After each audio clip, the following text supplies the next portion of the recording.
Salam hər kəsə, necəsiz? Ümid edirəm ki, hər şey qaydasındadır, yaxşısınız.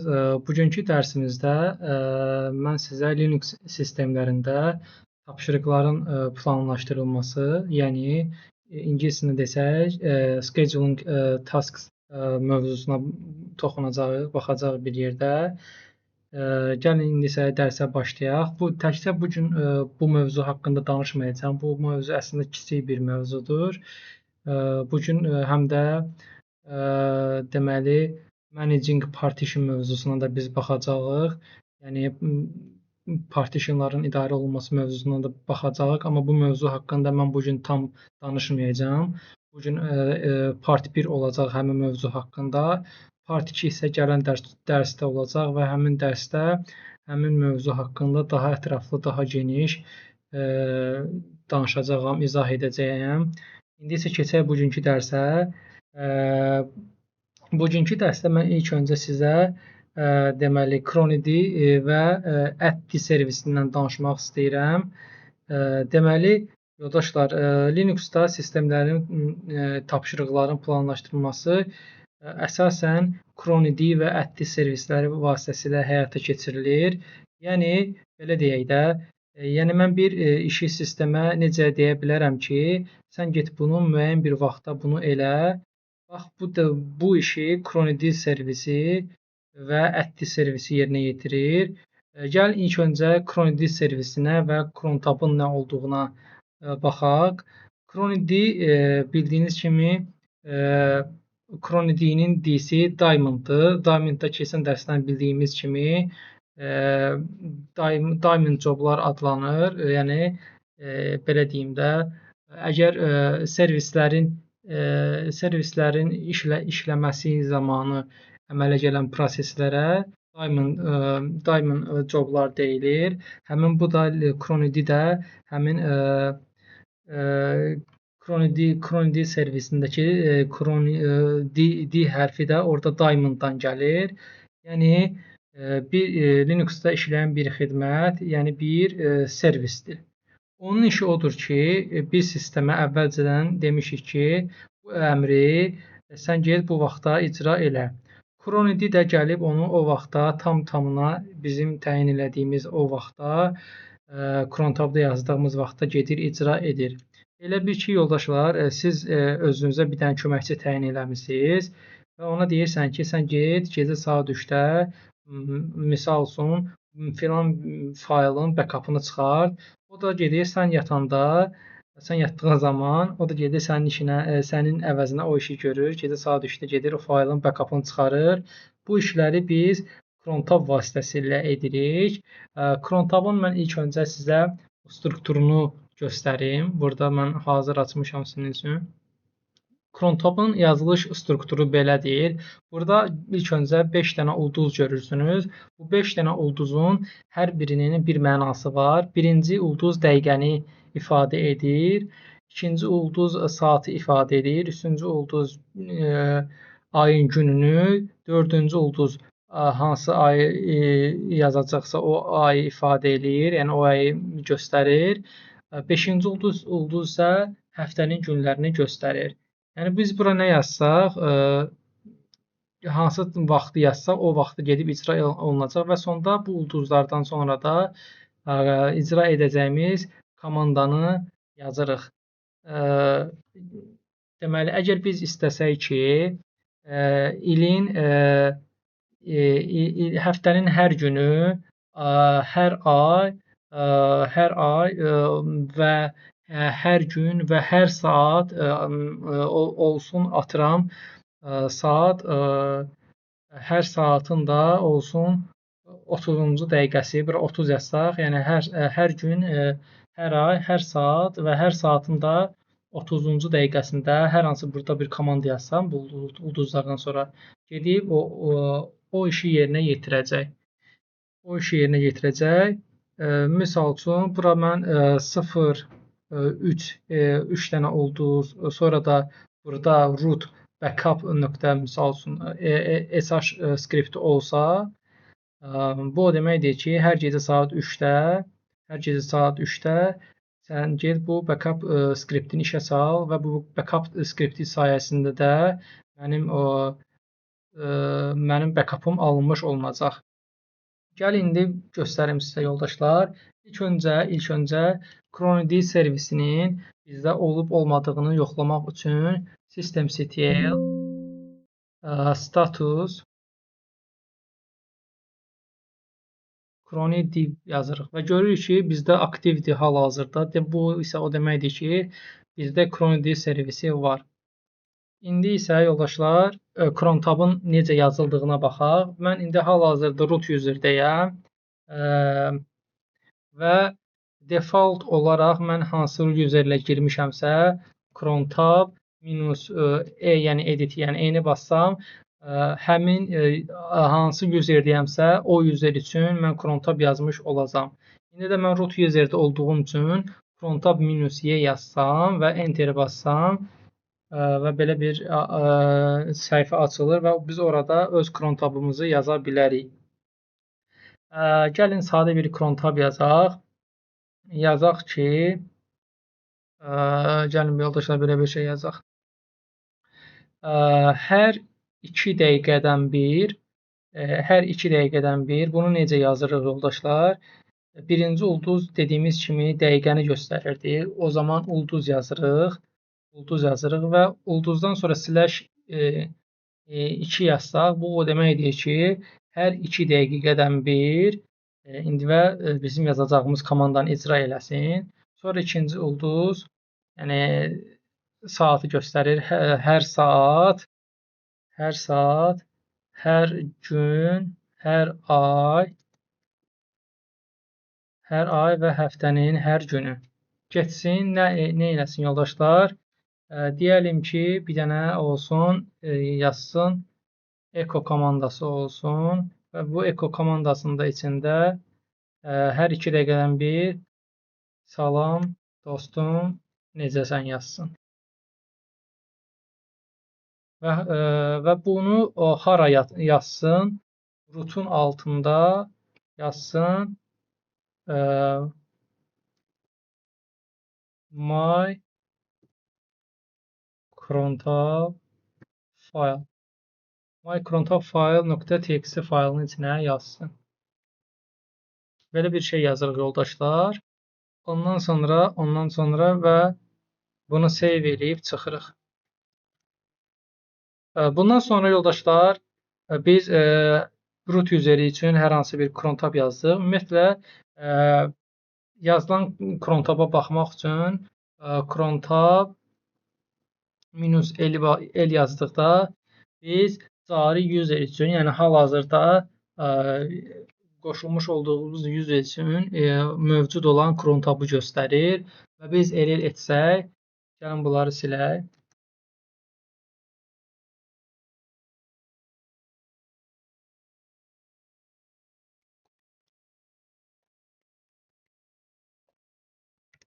Hələ gördüyünüz kimi yoldaşlar, bizim crontab faylımız yaranmayıb, amma təqribən 2 dəqiqədən sonra yaranmış olacaq. O yaranana qədər mən sizə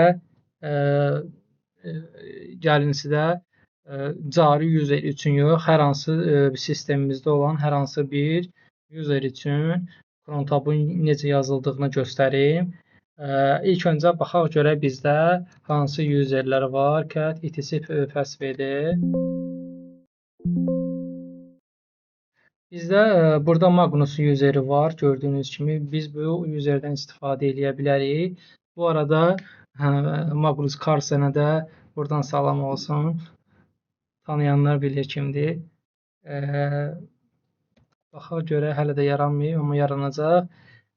Deməli, biz hal-hazırda cari userimiz root userdir, amma biz istəyirik ki, bizim Magnus userimiz üçün bir crontab yazaq. Bunu necə edirik yoldaşlar? Bunu etmək üçün crontab -e ilə edit deməkdir. Bayaqları əgər bunu enter bassaq, bu cari user üçün crontab yazmış olacaqdır. Amma bunun arxasına bir dənə u hərfi yazsaq, bu isə o deməkdir ki, biz hər hansı bir useri burada artıq qeyd eləməliyik. Burada Magnus yazırıq. Magnus yazdığımız zaman bizdə belə bir yaxşı pəncərə açılır. Burada biz yenə bir cron tab yaza bilərik. Olsun. Bu elə gəlin elə bir cron-tab yazaq ki, bu artıq 2 dəqiqədən bir yox, olmasın, olsun 1 dəqiqədən bir olsun. Daha tez işlədiyini göstərmək üçün ulduz /1 4 dənə də ulduz yazmalıyıq.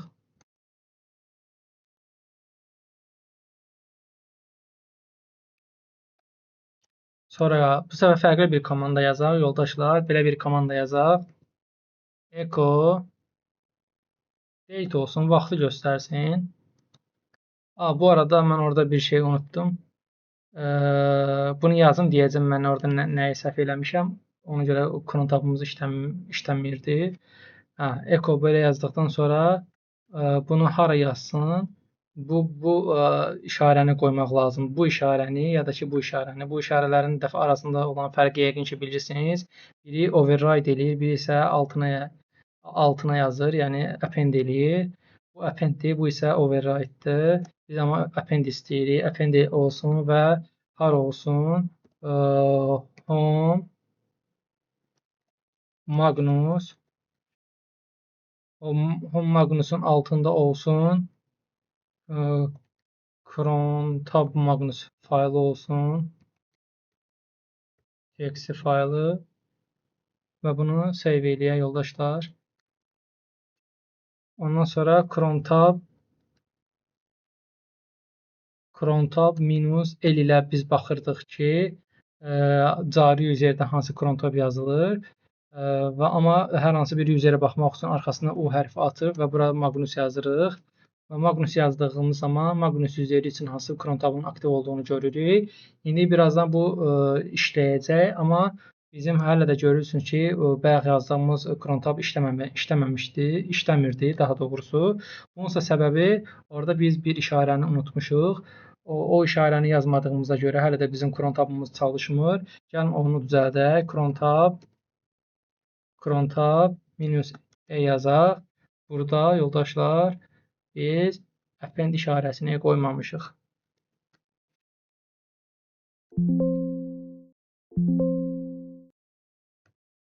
Bəli. Bu işarəni qoymamışdıq. İndi birazdan bu çalışmalıdır. Görək o biri işləyirmi? Home Magnus. Baxın, cron-tab Magnus artıq faylı yaranıb. Görürsünüz yoldaşlar. Və bunu biz cat home Magnus cron-tab Magnus eləsək, görürüz ki, artıq 2 dəfə, yəni bizim saatımızla 04:40-da və 04:41-də, yəni 1 dəqiqə fasilə ilə, yəni hər 1 dəqiqədən bir bizim cron-tabımız işləyir. Görək, hələ yaranmayıb, yəqin ki 2 dəqiqədən sonra bizim o biri cron-tabımız da yaranacaqdır. Root üzəri üçün yaranan cron-tabımız hələ yaranmayıb, amma yaranacaq. Gözləyək 2 dəqiqə. O vaxta kimi mən sizə nəyi göstərim yoldaşlar? 1 dəqiqə keçsin, hətta burada Magnus üzəri üçün yazdığımız cron-tabın işləməsinin davam etdiyini göstərim. Həm də sonra cron-tabın necə silindiyini sizə göstərəcəm. Hələ yaranmayıb. Buradayam.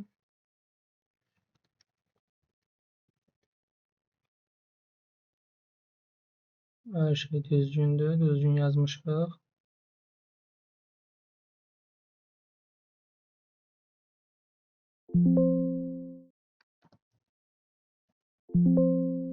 Bəli, gördüyünüz kimi root üzərisində artıq həmin o cron-tab işlədi və cron-tab faylımız yarandı.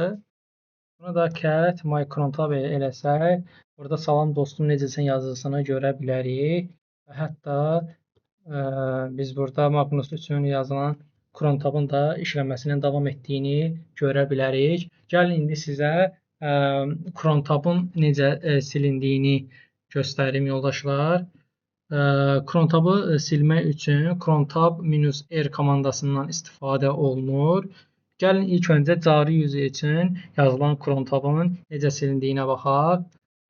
Cron tab -r yazsam və root user üçün yazılan cron tab silindi və cron tab -l yazsam, görərik ki, root user üçün artıq heç bir cron tab yoxdur.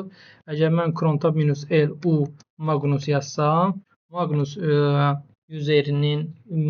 useri üçün olan cron tabın hələ də qaldığını görə bilirik.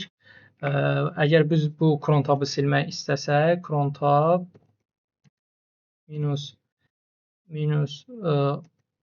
-r u və Magnus yazsam, artıq Magnus üzeri içində olan cron tab silinmiş olacaq və baxdığımız zaman bunu da görmüş oluruq. Gəlin indi buradakı my cron tab fayl text faylını da silək, bizə çünki lazım deyil.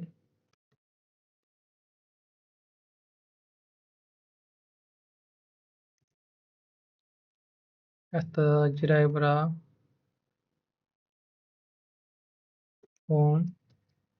Magnus. Bunu da silək, bu da bizə lazım deyil.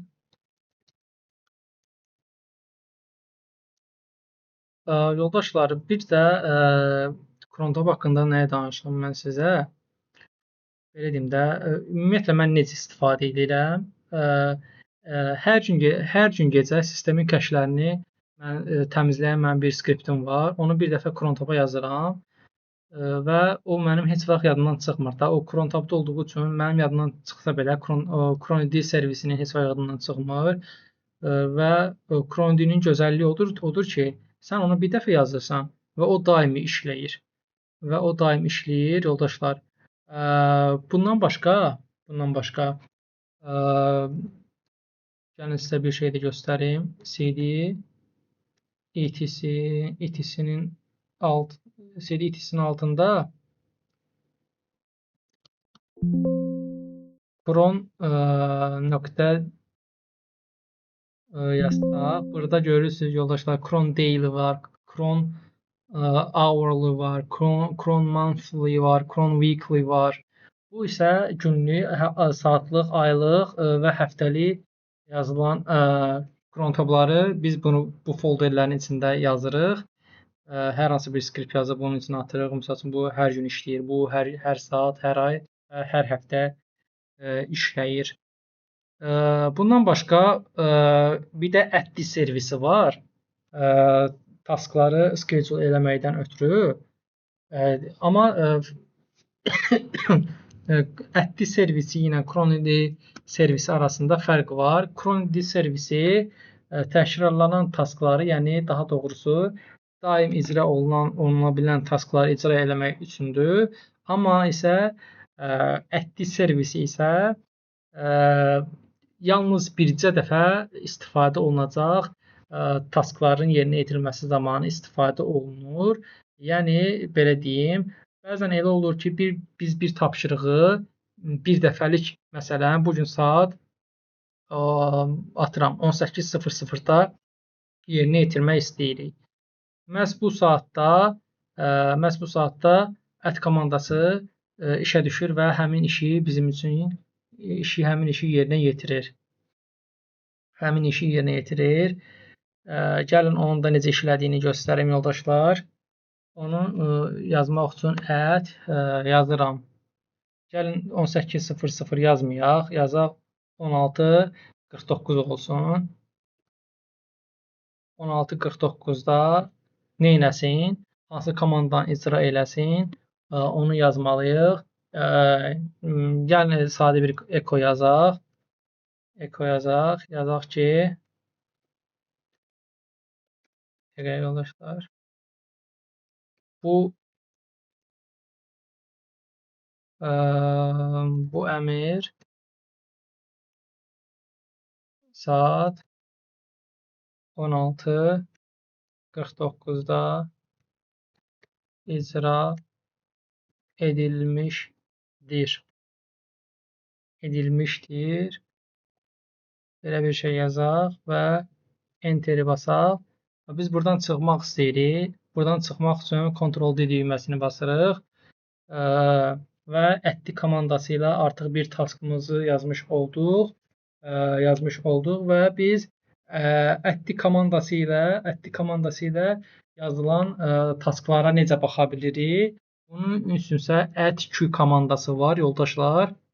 Bu komanda ilə biz yazılan tasklara baxırıq. Enter yazdığımız zaman bizim 3 nömrəli ətli taskımızı görürük və biz bu taskın nə olduğuna baxmaq üçün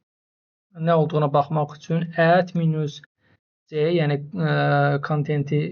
kontenti deməkdir və job ID-si, yəni 3-ü yazırıq. 3-ü yazdığımız zaman biz burada həmin bizim əmrimizi görürük, yəni echo komandasıdır və burada bu əmr saat 16:49-da icra edilmişdir, yazılmışdır.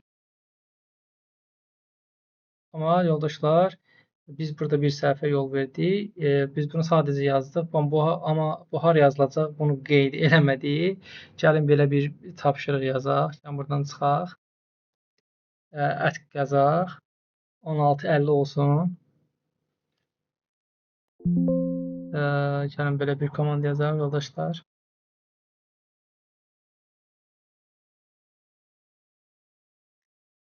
Grable time'dır, yəni Crontab'ın daha doğrusu ətdiyinin olduğu time göstərir. İndi gəlin əvvəlcə biz o komandanı silək. Bu arada ətlə yazılan komanda necə silindiyini göstərim sizə. Bunun üçünsə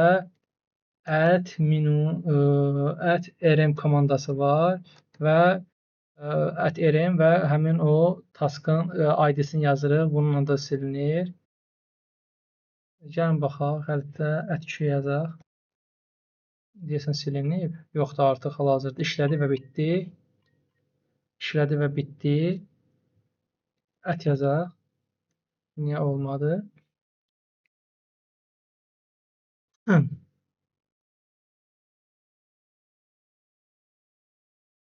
Bu arada saat bu dəqiqə yazaq. Ət olsun 16:52. Ət 16:52 yoldaşlar. Enter basaq, yazaq. Echo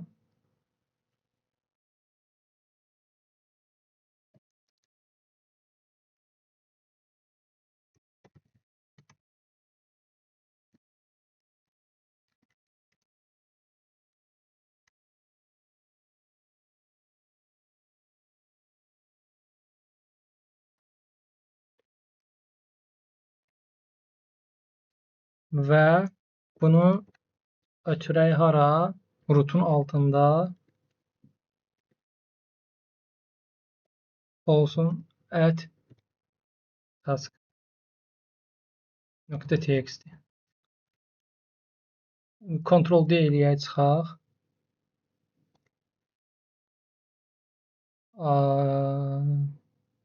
16:50-ni keçib hal-hazırda. Gərək 16:52 yazardıq.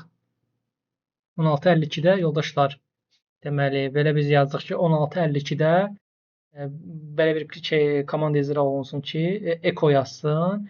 Bu faylın @task.txt faylının içində this task is executed at 16:50.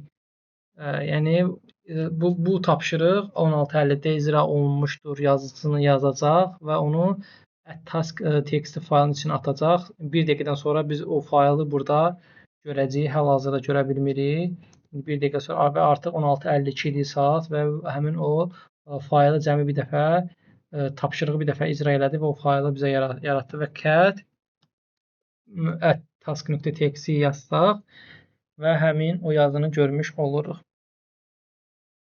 Və @q yazsaq və görürük ki, artıq bizim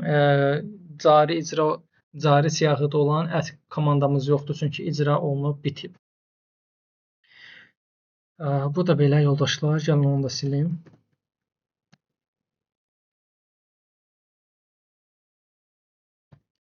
Bu arada komandası default və cronid servisi default olaraq Linux maşında olmur. Onu Əgər yoxdursa, onu YAM-dan yükləyə bilirsiniz və yaxud da DNF-lə yükləyə bilirsiniz. Ondan sonra həmin komanda işləyəcək. Bu belə yoldaşlar. Gəlin keçək. İndi isə Managing Partition disklərin partitionların və disklərin idarə olunmasına baxaq. Əvvəlcə yoldaşlar, biz nədən danışmalıyıq? Bildiyimiz kimi, biz kompüterə yeni bir disk əlavə etdikdə, sistem onu tanısa belə ondan istifadə edə bilmir. Biz onu istifadə edə bilməyimiz üçün Linux maşınlarda əvvəlcə onları partitionlara bölməliyik. Sonra həmin böldüyümüz partitionlara file sistem yazıb mount etdikdən sonra həmin əlavə olunan diskləri biz istifadə edə bilərik. Gəlin əvvəlcə bizdə olan disklərə baxaq. LSBLK eləsək, görürük ki, bizdə bu disklər var. Əgər mən yeni bir disk əlavə eləmək istəyirəmsə, VMware istifadə etdiyim üçün burada settings bölməsinə gəlirəm. Hard diski seçib, add eləyib.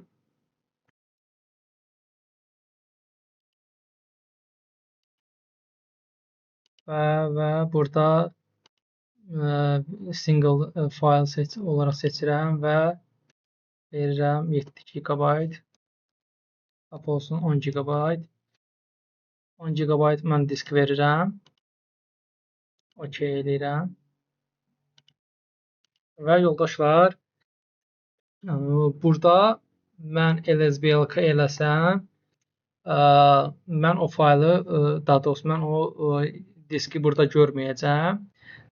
Bir şeyi xatırladım. Əgər mən o diski burada görməyimi istəyirəmsə, ya bu VM-imə mən restart verməliyəm, ya da ki, bir dənə komanda var, onu da göstərəcəm.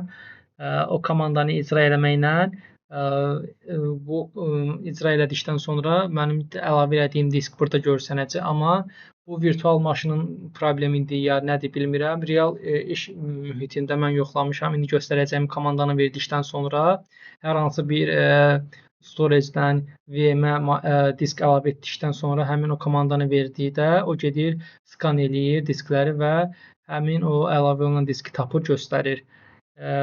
Komanda budur yoldaşlar, mən sizə göstərim onu. Komanda bu komandadır. Bu komandanı versə əgər həmin o disk görsənəcək, amma məndə görsənmir. Gəlin bir daha yoxlayaq, bəlkə bu səfər görsəndi. Bilmirəm, VMware-in problemidir ya nədir. Bu komandanı verdiyimiz zaman o gedir, hostları bir-bir skan eləyir və LSBLK eləsək, görsəndi. Nəcəbsə işlədi. Yoldaşlar, görürsünüz, birinci görsənməmişdi, amma mən bunu bir dəfə yoxlamışdım. Əvvəl işləməmişdi, amma indi işlədi. Gördünüz yoldaşlar, bu komandanı işə saldım və sistemi reboot etmədən, restart etmədən mənim əlavə elədiyim SDA 10 GB olan diski tapıb göstərdi. Dediyim kimi, sadəcə biz 10 GB görürük. İndi isə biz bunu partitionə bölməliyik. Partitionə də bölmək üçün müxtəlif komandalardan istifadə edə bilərik. Amma ilk öncə mən notebookumu zaryadkaya taxım, çünki zaryadkası az qalıb.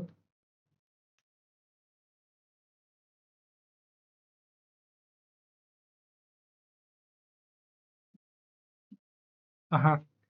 Deməli, diskləri partitionlara, yəni partitionlara bölmək üçün fdisk komandasından, gdisk komandasından və yaxud da partitdən istifadə edə bilərik. Fdisk komandası MBR formatda partitionlara bölür. Gdisk və partit komandası isə GPT formatda bölür. MBR və GPT nədir? Ondan da danışım. MBR və GPT əslində bir belə deyim yoldaşlar, partition yaratmaq üçün bir format sayılır.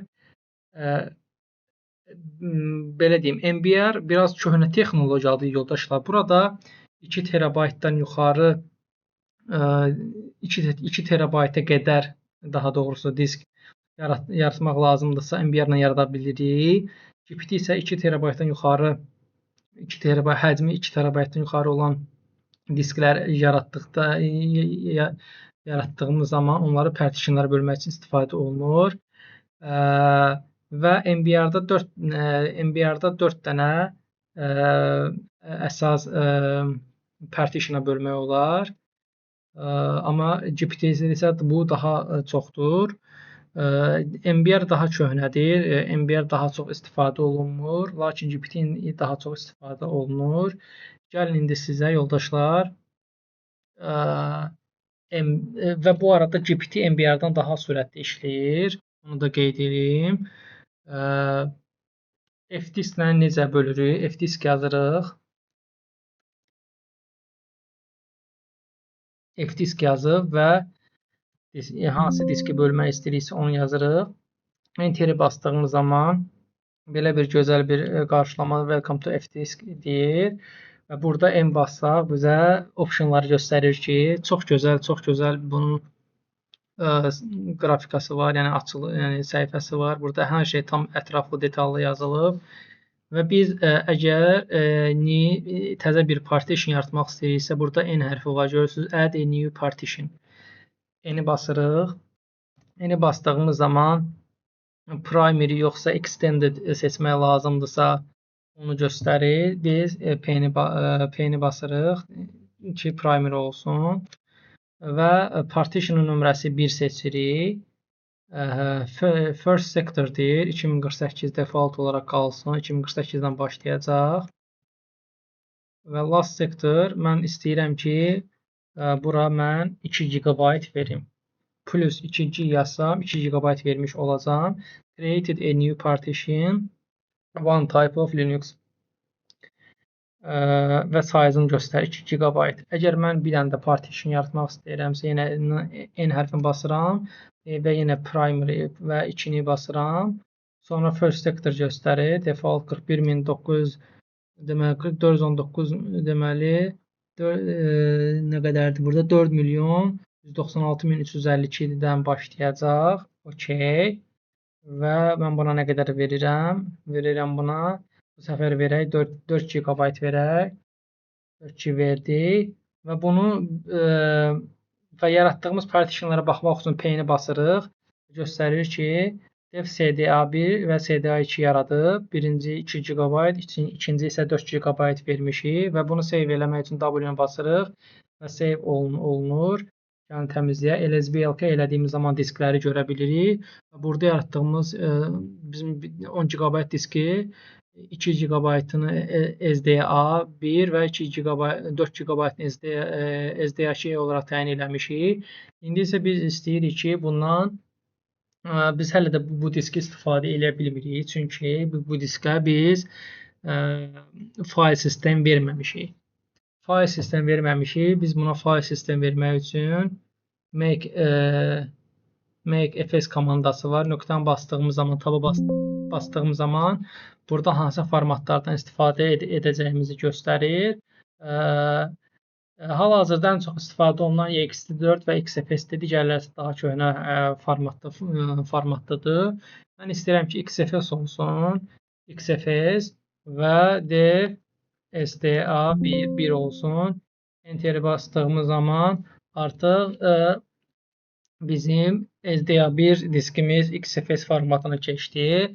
Yox, əgər mən istəyirəmsə ext4 olsun. Make fs.ext4 yazsam və dev SDA2 yazsam və bu da artıq SDA2-yə də bir disk formatı file sistemi təyin etmiş olduq.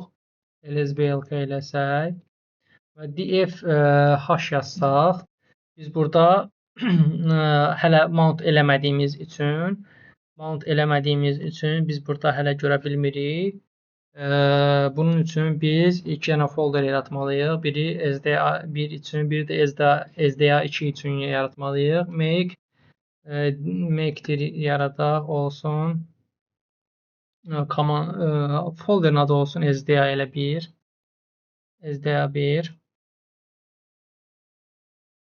mount olsun. Bir yanda olsun SDA 2. Elir etsə burada görürük. Sonra yoldaşlar biz həmin bu diskləri bu folderlərə mount eləməliyik. Yəni bağlamalıyıq. Onun üçün də mount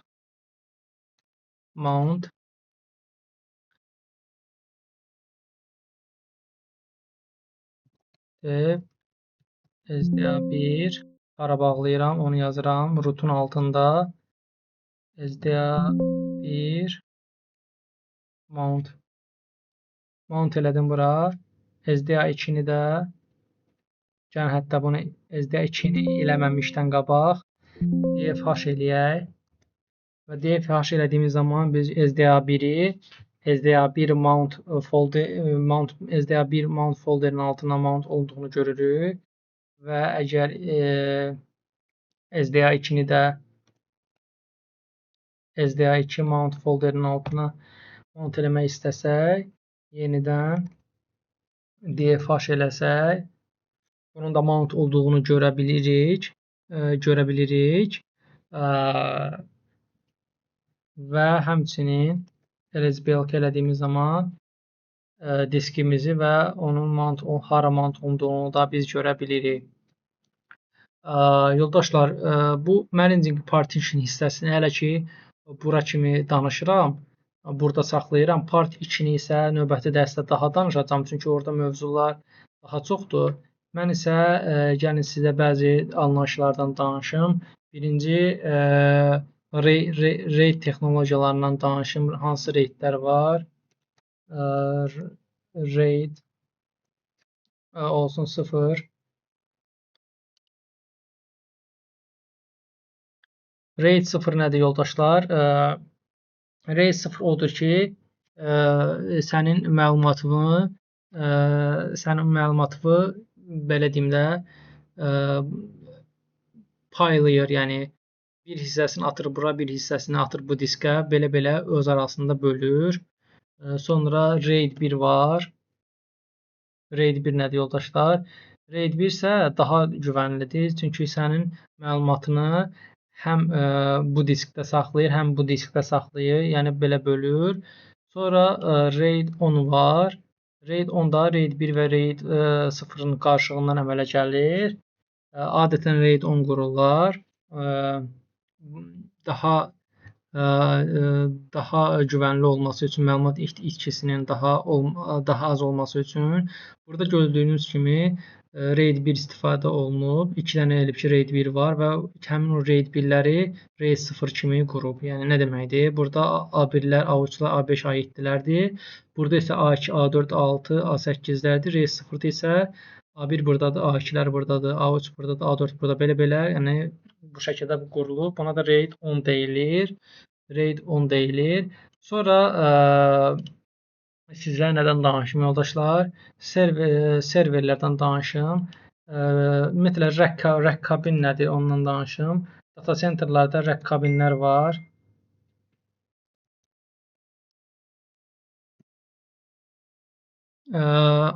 Bütün avadanlıqlar bu rack kabinlərin içərisində olur. Serverlər olsun, switchlər, routerlar, firewalllar hamısı bu rack kabinlərin içərisində yerləşdirilir. Təbii ki, serverlər bunun içində yerləşdirilir deyəndə hansı tip serverlər nəzərdə tutulur? Buna DL tipli serverlər nəzərdə tutulur. Serverlər özləri də iki cür olur. DL tipli serverlər və tower tipli serverlər. DL tipli serverlər isə budur yoldaşlar, DL server. Baxın, bu şəkildə mount oluna bilən şəkildə serverlərdir.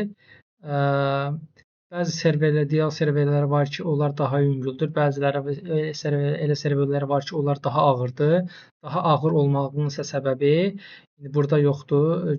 Göstərim bu serveri. Bu görsünüz, bunun açığım ilə mən sizə göstərim. Bunun önündə bu bu hissə ön tərəf çıxdığı zaman burada işıqlar yanır. Görürsünüz, bu disklərin işıqlarıdır. Burada hər bir disk atıram, misal üçün 2 terabayt, 4 terabayt misal üçün da dəyişir disklər olur. Bu disklər nə qədər çox olarsa, həmin bu serverin ağırlığı bir o qədər artır.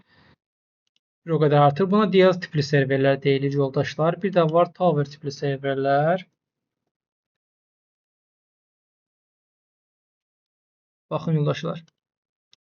Buna Tower tipli serverlər deyilir. Görürsünüz, daha nəhəng, daha yekədir. Buna da Tower tipli serverlər deyilir. Sonra sizə nədən danışım? SAN texnologiyasından danışım yoldaşlar. SAN çıxacaq bizə.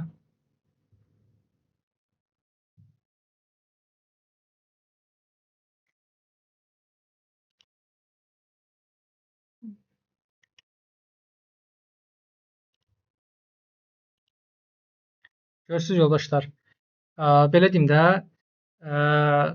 ümumiyyətlə bu disk məsələsi necədir? Siz Linux adminsiniz, tam Linux admini işləyirsiniz hər hansı bir müəssisədə. Bir database admin olsun, bir hər hansı bir işçi olsun, deyir ki, mənim filan serverimə filan qədər disk lazımdır. Mənə bu qədər disk ver. Sən də o diski hardan verirsən? Sənin bir dənə ümumi pulun olur, hovuzun olur. Bu hovuz adətən storagelərdən götürüb verirsən. Bu storagelərə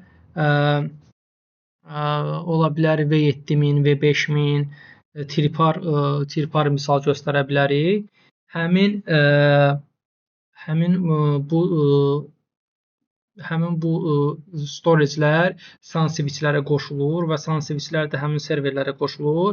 Bəs bu SAN switchlərin funksiyası nədir burada? Bildiyiniz kimi, ümumiyyətlə serverlərin 2 və yaxud da maksimum 4 dənə SFP portu ola bilir.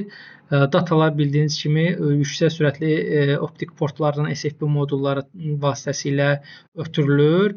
Və bu SAN switchlər ondan ötürüdür ki, bu SAN switchlər storagelərlə həmin o serverlər, devicelər arasında əlaqəni təmin edir. Yəni, bir dənə serverin, misal üçün atıram, 2 və yaxud 4 dənə optik SFP modulu varsa, o daha çox serverlə və yaxud storage ilə əlaqə qurması üçün əvvəlcə o SAN switch-ilə gedir, qoşuntu əlaqə qurur və SAN switch-ə də digər bütün storagelər, yaddaş deviceları və yaxud da serverlər qoşulu olur ki, və həmin bu misal üçün qoşulu olan hər hansı bir X serverdə həmin bu SAN switchlər vasitəsilə digər bütün serverlərlə və yaxud da virtual maşınlarla öz əlaqəsini təmin edir. Bizə əgər kimsə gəlib desə ki, bizə filan qədər disk lazımdır və bizim ümumi bir dənə hovuzumuz olur. Həmin hovuzdan, yəni storagelərin bizə təmin etdiyi həmin o hovuzdan atıram 6 terabayt, 8 terabaytlıq bir disk ümumi hovuz həcmimiz olur. Biz oradan atıram 50 gigabayt, kimsə təbii ki ehtiyacı varsa, lazımdırsa, biz ona oradan götürüb veririk.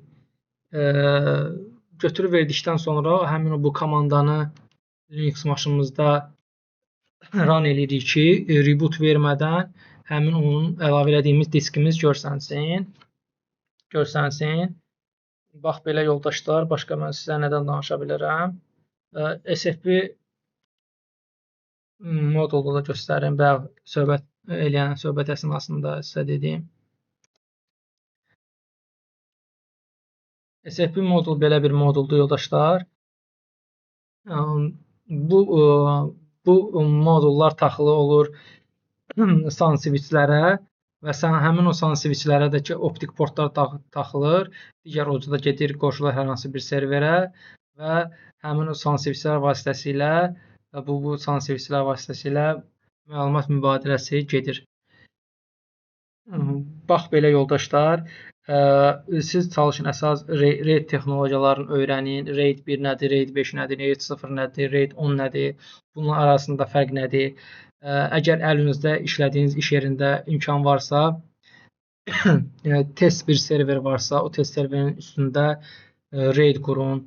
Sonra RAID qurduqdan sonra eyni networkdadırlarsa, həmin o RAID-dən müəyyən bir disk götürün, ötürün hər hansı bir VM-ə, sonra o VM-dən sonra həmin VM-dən sonra VM-də də başlayın partitionlara bölün. Partitionları böldükdən sonra file sistem yazın. Sonra file sistem yazandan sonra mount eləyin. Belə-belə işlər görün ki, əliniz öyrəşsin. Bizim bugünkü dərsimiz bu qədər yoldaşlar. Düşünürəm ki, bu dərs də faydalı oldu. Müəyyən səbəblərə görə bugünkü dərsimiz digər dərslərdən daha qısa oldu. Gələn dərsimiz daha uzun olacaq və bu managing partition hissəsini daha detallı anlatacağam. Daha detallı anlattığım nədir? Örnək verirəm. Biz mount burada mount etmişik, amma bu mount müvəqqəti mount sayılır. Yəni ki, temporary mount sayılır. Əgər sistem reboota getsə, restarta getsə, bu mount silinmiş olacaq. Bunun daimi mount olması üçün fstabla mount eləməliyik. Bu isə növbəti dərsin mövzusudur. Onu daha detallı orada danışacağam, izah eləyəcəm. Düşünürəm ki, bugünkü dərsimiz də faydalı olmuşdur. Hər birinizə dərsi izlədiyiniz üçün təşəkkür edirəm. Kanala abunə olmağı, zınqırovu aktivləşdirməyi mütləq edin. Çünki nə vaxt video yükləsəm anında xəbərdar olmaq üçün bu önəmli şərtdir. Kanalın mən keçən dəfə LinkedIn-də paylaşdım. Baxıram statistikalarına. Təqribən 40%-ə yaxın dərslərə baxanlar kanala abunə olmadan bütün dərslərə baxır. Yəni bir dənə like qoyub abunə olmaq düşünürəm ki, çətin bir şey deyil. Yəni ən azından kanalın böyüməyi üçün, kanalda daha yaxşı dərslərin olmağı üçün önəmlidir. Həm də mənim üçün də motivasiyadır. İnşallah gələn dərslərdə görüşərik. Oxuyun, öyrənin və öyrədin. Hər zaman, hər gün nəsə bir yeni şeylər öyrənin. Öyrənmədən keçirmədiyiniz bir gününüz olmasın. Sağ olun, salamat qalın.